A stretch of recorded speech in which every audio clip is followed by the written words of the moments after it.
So in this video, we're going to be talking about just the discussion board directions. So in modules 1, 2, and 4, there are going to be discussion boards that you need to answer and then also respond to classmates on.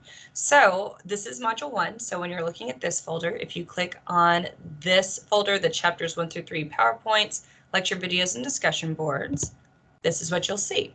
So as of now, we're in the second week, so you can see the chapter 1 discussion board and the chapter 2 discussion board. Next week on week 3, you'll be able to see the chapter 3 discussion. So that's how that kind of will progress. All right, so the first thing that I kind of wanted to talk about was just what is this going to look like? All right, so I'm going to look at this chapter 2 one. It's going to look like this. So you're going to see a discussion board that's worth 10 points. So that is 2 parts. On one Sunday, so you know now that all of your assignments are due on Sundays. So on one Sunday, you will submit the discussion board response, and then you will have the following week until the following Sunday to submit your responses to others. So there's 2 parts, right? So your response to it and the question, and then your replies to your classmates. So there will be 5 different discussion questions on these forums, on these discussion boards, but you only have to answer 1. All right, so we'll talk about that in a second. What you'll also see in this folder is our note-taking documents. So these note-taking documents are not any type of assignment. They're just there to help you if you would like to use them. I do let you use them on your exam, so it's always nice to maybe take notes like while you're studying or while you're reading your book or watching the lecture video. Sometimes it's also good to, like, after you write your response, go through and see other people's responses to other questions and kind of take notes, right? So that would be great. So you'll have that. You'll also have a PowerPoint, and you will have my lecture video. All right, so that's everything that's in there. The lecture video is optional. You do not have to watch it. It's just helpful. It's there if you need it, but you don't have to watch it. And then the PowerPoint, the same thing. You know, I just like to give everything. So if you're just a book reader and you'd rather just read the book and take notes, you do you. But if you would really like someone to lecture to you, tell you, help you understand, then that's for you. Okay, so this is what a discussion board looks like. It has 5 different questions. You answer 1, so you'll just click on one of these and you will reply to it. Okay, so you get on, you reply, and then you answer the question. And then after you submit your answer, you can go back through and you can just respond to other people. Now, I would suggest responding to people that didn't respond to your discussion question, meaning like if you responded to, or you replied to, or answered, if you answered discussion question 1, I would prefer for you to then reply to classmates that answered different discussion questions. So like maybe if I did it, I answered discussion question 1, so I'll reply to someone who responded or who answered discussion question 2, and then for a person who answered discussion question 5. You know what I'm saying?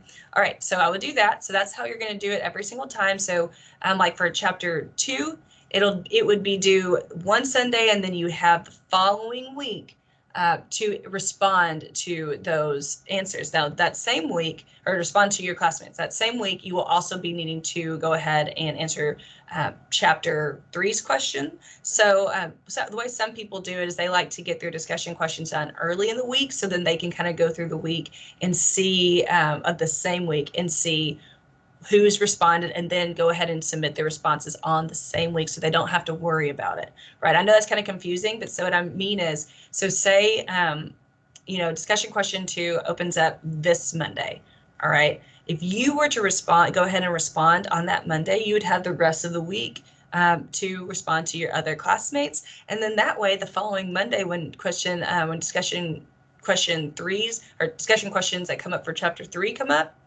you're just working on chapter 3, right? So that's how some people like to do it. So feel free to do it that way if you want, or you can wait to respond until, Sunday and then just respond to people the next week. Whatever way you want to do it works. But that's all that the discussion questions are. I do want to say that I do want them to be a little longer. Since you're only answering 1, this should be about a good sized paragraph. I don't have an exact number of words, like a word count or whatever. I just want it to be significant. So to kind of show you what I mean, if you like on discussion, let's let's see, on the first one, in chapter 1, you'll be able to see this discussion question, right? So you see that, okay, or these boards. So you see this one looks a little different. I don't want to confuse you. So I will move this note-taking document up so it's not in the wrong place. But also the PowerPoint's there, but there's not an embedded video, and that's only in chapter 1's folder. I don't know why Blackboard won't let me embed the video. I don't know, but just don't want that to confuse you. All right, so back to this. When you're looking at the discussion board, chapter 1, okay, you can see 5 discussion questions. Now on this one, you will see also a discussion question, example, and answer. Okay, so that is something I did. So if you click on that, you'll be able to see kind of what I'm looking for, right? You see this question, that's the question I answer. And then here's my answer. That's about the length or longer that I'm looking for. I mean, if it's a little shorter, that's okay, but it shouldn't be much shorter than that. So yeah, so there you go.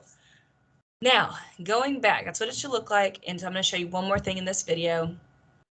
When you go to discussion question, see this help guide?